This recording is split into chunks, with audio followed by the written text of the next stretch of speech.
Hello বন্ধুগণ, সবাইকে স্বাগতম জানাই আমার ছোট্ট একটা ভিডিওতে। তো 2 মিনিটের ম্যাজিক, সেটাই ভাবছেন কী হবে? আর কি, আমাদের এয়ার ফ্রায়ারে করবে হচ্ছে সায়নবাবু ফুচকা।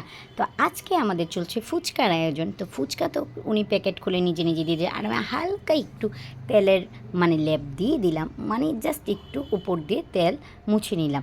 তারপরে আর কি এখন এয়ার ফ্রায়ারে দিয়ে দিল সায়নবাবু।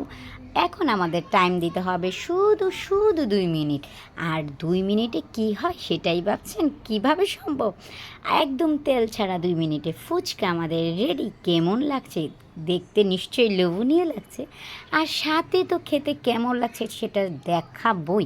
আমার তো ফুচকাগুলো দেখেই একদম একদম কি বলবো, এই এত টেস্টি হয়েছে। আর তেল ছাড়া ফুচকা চিন্তা করা যায় বলে? অবশ্যই চিন্তা করা যায় যদি থাকে এয়ার ফেয়ার। তো আর কি, শায়নবাবু সেই ফুচকা খাওয়ার খাচ্ছে মজা করে। আর কি, আমি ভিডিও করছি, আমার তো তর্স হচ্ছে না, আমি বলতেছি তাড়াতাড়ি খাও, আমি এখন খাবো। তো আজকে তো আমরা বানিয়ে নিলাম 2 মিনিটে ফুচকা। কেমন লাগলো বলে যাবেন। আর আমাদের তো সেই ভালো লাগছে। আর এখন অল্প সময়ে তেল ছাড়া ফুচকা খাবে প্রত্যেক দিন, খুব ভালো। Tata, bye bye.